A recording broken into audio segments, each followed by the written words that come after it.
नन्ही व्याना की अमर कहानी। नमस्ते, मैं हूँ नेहा जैन, इंदौर से आपकी अपनी आवाज। और आज मेरे पास है एक ऐसी कहानी जो आपके दिल को छू लेगी, आंखों को नम कर देगी और आत्मा को आध्यात्मिक चेतना से भर देगी।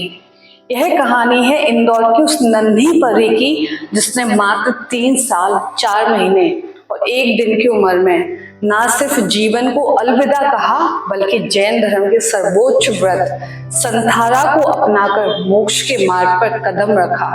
उसका नाम है व्याना। सोचिए, एक नन्हा सा फूल जो अभी पूरी तरह खिला भी नहीं, जिसकी नाजुक पंखड़ियों ने दुनिया की हवा को ठीक से छुआ भी नहीं, वह इतना बड़ा संकल्प ले ले।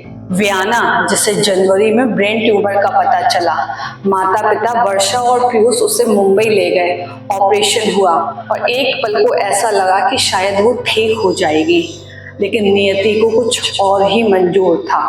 मार्च में उसकी हालत फिर बिगड़ी और 21 मार्च को जब वह अभिग्रहधारी राजेश मुनि महाराज के पास पहुंची तो उसने परंपरागत वंदना की।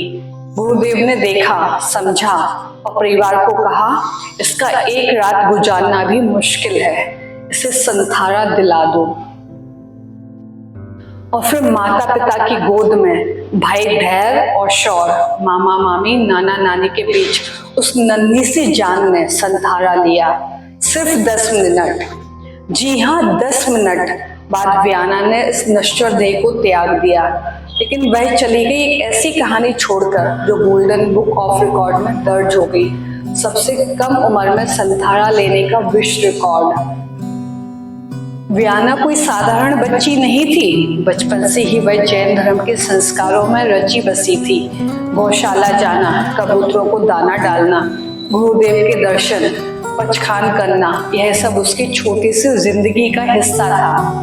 राजेश मुनि और राजेंद्र मुनि के मार्गदर्शन में उसने आध्यात्मिक संकल्प लिए। सोचिए, 3 साल की बच्ची में इतनी आस्था, इतना समर्पण। गुरुदेव ने व्याना के लिए 31 पंक्तियों की कविता लिखी, जिसमें उसके जन्म और प्रयाण की तारीखें हैं। उसकी माँ वर्षा ने जो कविता रची वह हर शब्द में प्रेम, श्रद्धा और दर्द को समेटे हुए है। सुनिए उनकी एक पंक्ति।